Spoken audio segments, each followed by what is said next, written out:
Hey, welcome back everyone. Today, we're about to dive into some serious power moves, but not the ones you usually hear about. Nope.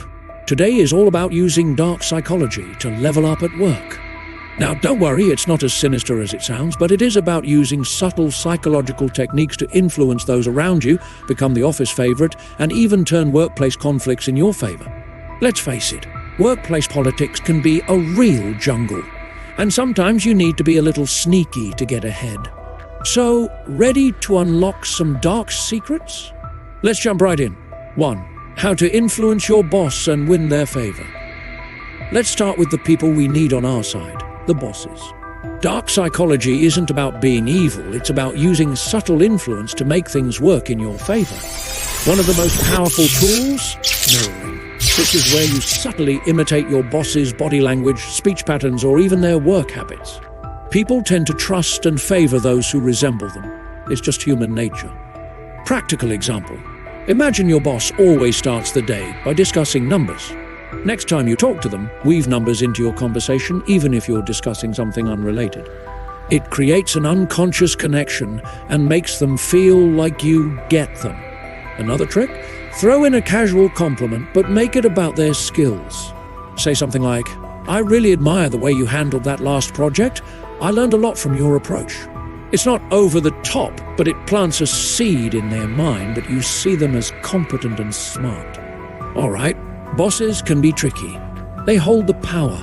They make the big decisions, and if you're not on their good side, getting ahead can feel like you're constantly swimming upstream. But here's where dark psychology comes into play. The goal? Make them see you as indispensable. One great technique is confirmation. People like to think they're right, and they love it even more when others confirm their beliefs. So, subtly reinforce their ideas even if you're trying to suggest something new. Practical example. Let's say your boss has a specific approach to solving problems. Maybe they love quick, snap decisions. You can introduce your own ideas by framing them in a way that confirms their mindset. Try saying, "I was thinking about how your fast decision-making really sped up the last project. I've got a suggestion that can fit into that same approach." You're making it their idea, and people are always more inclined to support what they think came from them. Another tool you should definitely use is strategic self-deprecation. Sounds weird, right? But hear me out. Admitting a small flaw can actually make you more trustworthy in the eyes of your boss. It creates the illusion that you're being completely transparent. So next time you make a mistake, and it's not a major one, say something like, "I missed that small detail, but I've already figured out a way to improve it." You're acknowledging the mistake before they can even bring it up, making you look not only self-aware but solution-focused. More practical example, use the Benjamin Franklin effect. The idea here is that people like you more after they've done you a favor. Weird, right? But it works. Ask your boss for help or advice on something small and specific, something they're good at. You might say, "I was hoping to get your input on how you prioritize tasks under pressure." Once they give you advice, they're unconsciously more invested in your success. If you are more interested in the dynamics of the workplace, I suggest you watch the video displayed at the top of the screen. In that video, I explained the first law of power from the book 48 Laws of Power by Robert Greene, Never Outshine Your Master. 2. How to become charismatic and win over your colleagues. Everyone likes the charismatic coworker, right? The one who can talk to anyone, always knows the right thing to say, and seems to make friends effortlessly. Guess what? You can be that person. The key here is using a technique called reciprocal liking. This means making people feel like you already like them first, and they'll almost always like you back. Practical example, next time you're talking to a colleague, make sure to smile, keep eye contact, and say something like, "I love how you always bring fresh ideas to meetings." It's simple but powerful.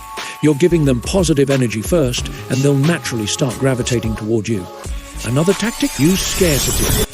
Don't always be available. If they ask for help, sometimes say, "I wish I could, but I'm swamped." It makes you seem valuable, like your time is in demand, and people are always drawn to what's scarce. Now, on to your colleagues. You want to be the person people naturally like, trust, and turn to, right? That's the definition of charisma. But charisma isn't just some magical quality you're born with. It's actually something you can create. One powerful dark psychology technique here is anchoring. This is where you associate yourself with positive emotions in the minds of your colleagues. Basically, you want them to feel good every time they think of you. Practical example. When you're in a casual conversation, link yourself to positive things like excitement, fun, or success. For example, if you're talking about a weekend plan, say something like, last time we hung out after work, I had such a good time. Let's do it again soon. You're creating a mental anchor where they associate you with positive experiences, even if it's just a simple chat. Another trick is the power of touch. A quick casual touch, like a pat on the back or a touch on the shoulder, can deepen social bonds without the other person even realizing it. But you need to be careful with this one. It has to be subtle and within social norms. For instance, if you're congratulating someone, give them a quick shoulder tap while saying, "That was a great job." It builds rapport faster than words alone. More practical example. The illusion of choice is another killer technique. Give people the impression they're making the decision, but subtly guide them toward what you want. Let's say you're working on a project and want a specific role. Instead of directly asking, say something like, "I'm cool handling the client communication or taking charge of the research. Which do you think would be better?" You've given them the illusion of control, but both options lead back to you handling important tasks. Before we go to the next chapter, I must say that your support motivates and encourages me. It took me hours to make this video, so please subscribe to my channel. Thank you. Let's go to the third chapter, how to change the game in workplace conflicts. Alright, now let's get into the more intense side of dark psychology, when things get tense and you need to come out on top. Disagreements with colleagues are inevitable, but how do you make sure you come out looking right? The trick is using a technique called reframing. This means you take the situation and twist it to your advantage. Practical example. Let's say a colleague accuses you of dropping the ball on a project. Instead of getting defensive, reframe the situation.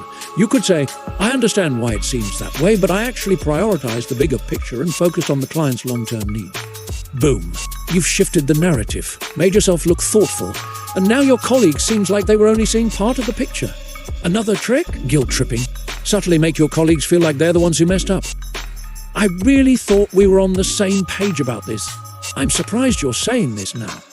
You plant the idea that they're the ones who misunderstood things. Now, for the drama. Conflicts are bound to happen at work, whether it's with a rival colleague or even during team meetings when people have differing ideas. The goal? Come out looking like you're in the right without seeming defensive or combative. One brilliant dark psychology tactic is gaslighting. Now, I know gaslighting has a bad rep because it's often used manipulatively in relationships, but in small doses it can be effective in office disagreements. Practical example.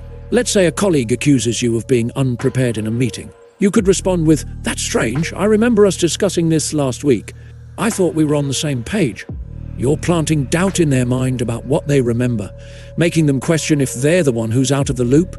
Another way to win conflicts is through triangulation. Get a third party, like another colleague or even your boss, to agree with your version of events, creating a united front. More practical example. In group settings, use the foot-in-the-door technique. Start by agreeing with a small part of what your opponent is saying, then slowly guide the conversation toward your viewpoint. For instance, if you're arguing over project priorities, say something like, "I agree that focusing on X is important, but if we don't tackle Y first, we're going to hit a roadblock later." You're leading them into agreeing with your bigger idea by first acknowledging their smaller one. Another advanced move is social proof. If you're in a disagreement, instead of trying to win with just logic, lean on others' opinions. Most of the team actually prefers this approach because it's worked in the past. People tend to side with the majority, so use that herd mentality to your advantage. So tell me what challenges you have faced in the work environment so far, and did you pass these challenges successfully? Comment on the challenges of your work environment. I promise, if there are many requests, I will make a separate video for it. And there you have it, a toolkit of dark psychology techniques to master your workplace. Whether you're charming your boss, becoming the most liked colleague, or winning those tricky conflicts, these strategies will put you miles ahead. Just remember, with great power comes great responsibility. Use these tools wisely and ethically. If you found these tips helpful, hit that like button, subscribe, and let me know in the comments which technique you can't wait to try out. Until next time, keep leveling up your workplace game.